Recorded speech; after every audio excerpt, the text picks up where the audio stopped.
오늘 정치 뉴스 자막이 참 화려하더라고요. 앞서 뭐 국격 뿜뿜 이런 내용도 있었지만 국민의힘 같은 경우 당권 레이스가 그만큼 고조되면서 자동차에 비유하기도 하는데 우리가 이 나이트 포커스 시간에 이준석 전 최고위원 얘기를 좀 많이 했거든요. 근데 오늘 보면 돌풍, 바람 여기까지 좀 많이 거세진 것 같아요.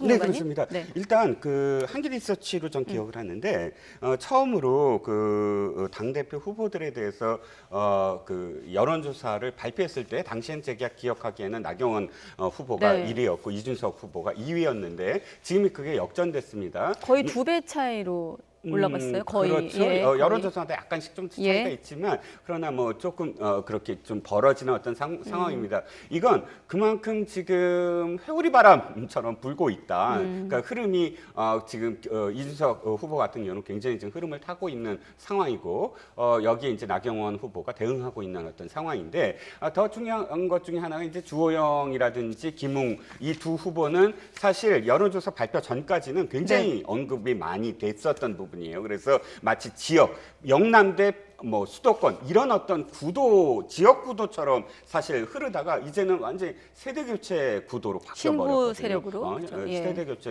흐름으로 바뀌었고 이런 것들이 사실상 하나의 어떤 그런 뭐랄까요 그 세대 교체론으로 확대되면서 궁극에는 저는 이 집권 여당인 더불어민주당에도 굉장히 큰 영향을 미칠 것이다. 지금 뭐 더불어민주당에도 지금 대권 후보로 박영진 후보 같은 경우도 97세대, 90년대생의 70학번, 70학번 이후 이런 어떤 흐름들이 저는 중요한 건 결과가 막 당선되냐 안 되냐가 아니라 우리 그 국회 내에서 이런 그러니까 흐름들 예를 들어서 20대에서는 97세대가 19명에 불과했는데 21대에서는 42명으로 늘어났거든요. 그런데 대개 면면을 보면 지금 활발하게 목소리를 내고 활발하게 활동하는 의원들이 많아요. 즉 뭐 그 여당 같은 경우는 박주민 의원이라든지 박용진 의원, 강훈식 의원 이런 사람들이 전부 97세대고 네. 야당 같은 경우는 국민의당의 권은희, 시대정신의 조정훈, 그다음에 국민의힘의 김은혜, 뭐 지금 김웅 또 조수진,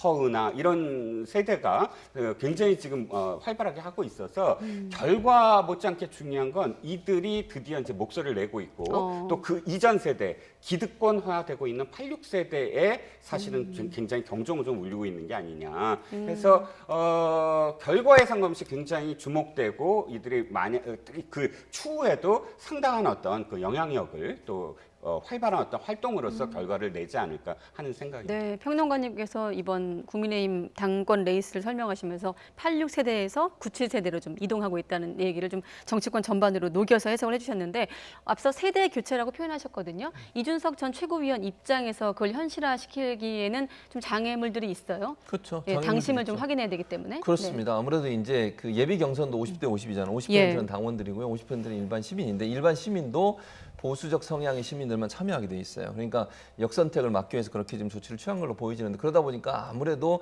당심이 일정 부분 영향을 미칠 수 있는 요소가 존재합니다. 특히 본 경선에서는 70% 30%예요. 그렇다고 네. 하면 당원들의 목소리가 아주 중요한 부분을 차지하지 않습니까? 그러니까 이준석 전 최고위원 같은 경우에 지금 이제 일반인들 특히 젊은 세대들한테 많은 지지를 받고 있는 걸로 보여집니다. 그런 상황에서 이제 어쨌든 본 경선까지 나가서 본인이 대표가 되기 위해서는요.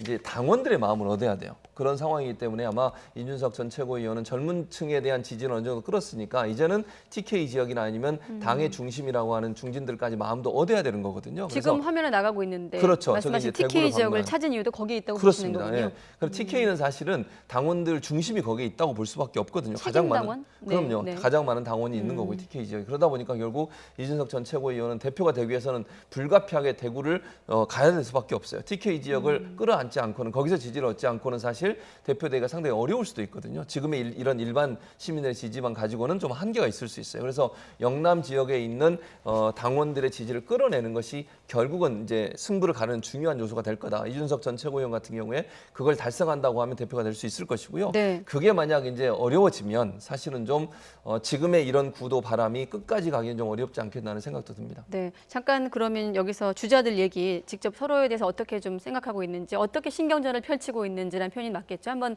들어보도록 하겠습니다. 제가 당대표가 되면은 방금 전에 진행자께서도 언급하신 윤석열 총장이라든지 김동연 부총리 아니면 안철수 대표 이런 분들을 영입하기 위해서 많은 노력을 경주할 것이고요. 예. 그분들에게 저희 당의 비전과 일정을 제시하고 그분들이 동참하기를 권유할 겁니다. 하지만 예. 저희가 특정 주자를 위해 가지고 당의 원칙을 뜯어볼 수는 없습니다. 유승민 의원과 제가 철학을 공유하고 같이 뭐 공유한 비전이 많다 하더라도 이번에 전당대회 참여할 때 제가 유승민 의원에게 따로 상의를 드린 부분은 없습니다. 예. 이번 당대표는 사실은 이 멋지고 예쁜 스포츠카를 끌고 갈 수 있는 자리가 아니라요. 정말 짐을 잔뜩 실은 화물 트럭을 끌고 좁은 골목길을 가야 되거든요. 지금 이제 정말 이번 대선을 가는 길은 아주 멀고도 험한 길입니다. 어제 발언을 보니까 이 시정이 바쁠 텐데 정치 이야기를 하시고 전당대회 이야기를 하시는 거 보니까 아무래도 정치 쪽에 아직도 관심 많으신 것 같아요. 이 당대표가 좀 본인에게 편하고 만만한 당대표가 되면 좀 좋겠다 이런 생각도 하시는 거 아닌가 이런 생각도 해봤습니다. 지금 나온 두 사람의 언급만 나와도 질문거리가 굉장히 많은데 일단 이어부터 여쭤볼게요. 앞서 이준석 전 최고위원도 이 부분을 좀 의식하고 전당대회 참여할 때 유승민 의원에게 따로 상의드린 부분이 없다라고 언급을 했는데 이 얘기는 왜 나왔냐면 이런 신예 주자 사이에 유승민계가 있다는 주장이 나오고 있기 때문에 이런 발언도 나오는 거 아니겠습니까? 네, 그렇습니다. 네. 원래 이제 이준석 그 후보 말고 김웅 후보가 막 김웅 의원이 나오기 시작했을 때 네. 유승민계다. 유승민 전 의원이 지금 뒤를 봐주고 있다. 이런 이야기가 많았거든요. 당내에서 여기에. 이른바 유승민계가 갖고 있는 어떤 상징성 때문에 그런 건가요? 그러니까 사실 이렇게 거꾸로 이렇게 봐야죠. 예. 지금까지 어떤 전당대회는 늘 친이계야, 친박계야, 뭐 이런 가름이었어요. 지난번까지도 네네. 그랬습니다. 누구는 친박계에서 나왔고 누가 밀고 있고, 근데 이번에 친이 친박이 없었어요. 누가 친박이고 누가 친이고의 어떤 문제보다는 세대 교체론이 나오고 영남 비영남 이 얘기가 나왔거든요. 네. 그런데 그 중에서 이제 몇몇 그 의원들이 이제 유승민 의원이 뒤에서 이렇게 밀어주고 있는 게 아니냐, 뒷배가 유승민 의원 아니냐 이런 어떤 이야기가 나옵니다. 그런데 사실 돌이켜 보면 뭐 그럴 가능성도 전혀 없지는 않죠. 왜냐하면 전체적으로 이제 이 바른정당계 사람들이 많이 이제 젊은 층들이 많이 들어와 있고 또 재선 의원도 많으니까요. 그런데 네. 사실상 뭐 그렇다고 해서 유승민 전 의원이 이 당에서 얼만큼의 정말 이 포션을 차지하고 있을 것인가. 또 유승민 의원이 자신의 어떤 원래 이 고향인 대구에서도 지지를 못 받고 있는 상황이거든요. 네. 그렇다면 유승민 의원의 뒷배라는 것이 이 당에서 얼만큼 영향력을 행사할 수 있을 것이냐라고 뭐 정말 분석을 해보면 사실 그렇게 큰 어떤 영향을 행사하지 못하거든요.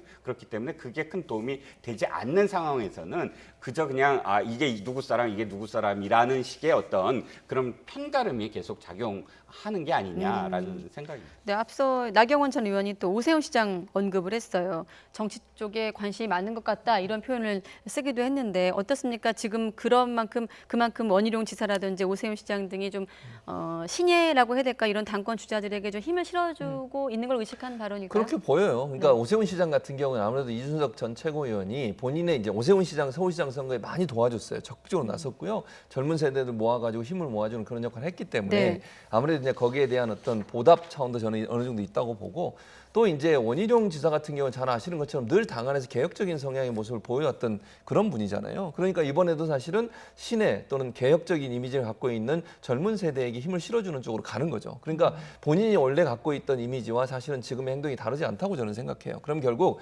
오세훈 시장이나 원희룡 지사 같은 경우에는 당 내에서 주류라기보다는 뭔가 개혁적인 부분들을 좀 시도하려는 의도를 갖고 있었던 분이고 네. 오세훈 시장 같은 경우는 특히 아까도 말씀드린 것처럼 본인의 선거에서 이준석 전 최고위원이 도움을 줬던 부분에 대한 보답 부분 이런 부분이 함께 모아지면서 결국 지금 이 두 사람이 이준석 전 최고위원을 지지하는 그런 모양새로 가고 있기 때문에 그래서 지금 나경원 전 원내대표가 반발하는 거 아니겠습니까? 시장이 시간도 많으신 것 같다. 시정도 바쁘실 텐데 이런 훈수 두는 거 별로 그렇게 좋아 보이지 않는다. 이런 게 이제 직격탄을 날렸지 않습니까? 네. 결국은 이제 이런 어떤 지지하는 사람들이 많아질수록 나경원 전 원내대표는 본인한테 불리하다고 판단을 했을 것이고 이준석 전 최고위원에게 관심이 집중되는 견계 또는 뭐 견제를 하기 위한 그런 발언이 아니었나 이런 생각이 듭니다. 그런 또 견제 일환으로 본인을 화물차에 비유하기도 했고 또 이준석 후보를 향해서는 스포츠카라고 또 비유하기도 했거든요. 이런 신경전 좀 어떤 부분이 눈에 띄세요? 김은혜 의원 같은 경우는 나 전 의원을 향해서 노후된 경유차다 이런 좀 거친 표현도 썼는데요. 아니, 저는 굉장히 흥행이 잘 되고 있다 국민의힘에서. 왜냐하면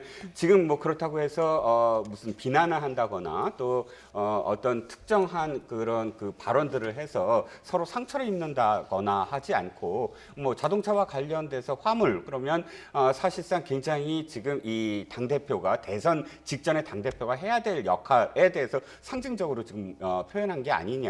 네. 굉장히 짐이 많거든요. 자기를 지금 막 이렇게 돋보이기보다는 당의 후보들을 중심으로 돋보여야만 당의 지지율이 올라갈 수밖에 없는 입장이므로 아마 화물차를 얘기한 것이고 거기에 대해서 반발하면서 뭐 9인승 카니발 아니면 뭐 전기차다 뭐 이런 네. 이야기들을 하고 있는데 결국은 한 가지만 말씀드리면 아까 제가 굉장히 바람직하게 세대교체론을 이야기한 것 같지는 하지만 네. 그럼에도 불구하고 세대교체론이 실제로 이루어지려면 예를 들어서 옛날에 유신산 총재 시절에 40대 기술론을 얘기했던 45살의 김영삼 의원, 그다음 46살의 김대중 의원, 그다음에 이천승 의원, 48살의 이천승 의원 등 이렇게 40대로 교체될 수 있는 가장 큰 힘이 그들에게는 사실상 시대 정신이란 게 있었거든요. 그리고 컨텐츠가 있었고, 근데 실제로 지금 세대 교체가 이루어지려면 이준석 후보나 혹은 김은혜 후보나 김웅 후보나 또 저쪽 그 민주당의 박용진 후보가 정말로 컨텐츠가 있느냐. 그래서 정말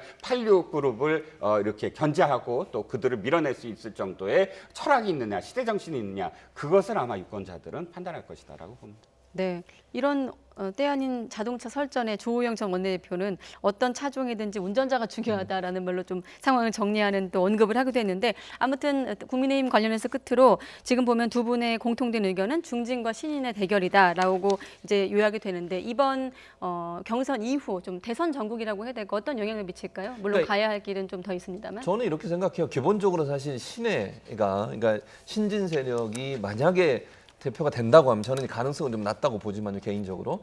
그렇게 된다고 하면 상당히 대선에서 저는 중요한 좋은 어떤 이점을 가질 거라고 생각합니다. 잠시만요. 왜 가능성이 낮다고 보시는 건가요? 왜냐하면 네네. 아까 말씀드린 것처럼 지금 현재 이제 경선하는 룰 자체가 70%에 30%예요. 그러다 보니까 당심의 일정 부분 여러 가지 영향을 받을 수밖에 없거든요. 그러니까 젊은 층이나 이런 부분에서 어느 정도 지지를 받고 있다 하더라도 예. 당심이 지지를 안 하면 그러니까 이준석 전 최고위원 같은 경우는 뭐 한 번도 국회의원 한 적 없지만 다선처럼 오랫동안 10년 동안 정치 활동을 했어요. 그럼에도 불구하고 이제 중진이라든지 아니면 TK 지역 이런 지역에서 어느 정도까지 지지를 끌어낼 거냐. 지금의 분석으로 제 개인적인 분석입니다만 예. 조금 어렵다고 저는 생각을 해요. 물론 그것도 뭐 나중에 바뀔 수도 있겠죠. 저는 충분히 가능하다고 보지만. 그래서 전망을 개인적으로 해보면 이준석 전 최고위원이 선전을 하겠지만 대표까지 가기는 조금 어렵지 않겠나는 게 제 개인적인 생각인데 네.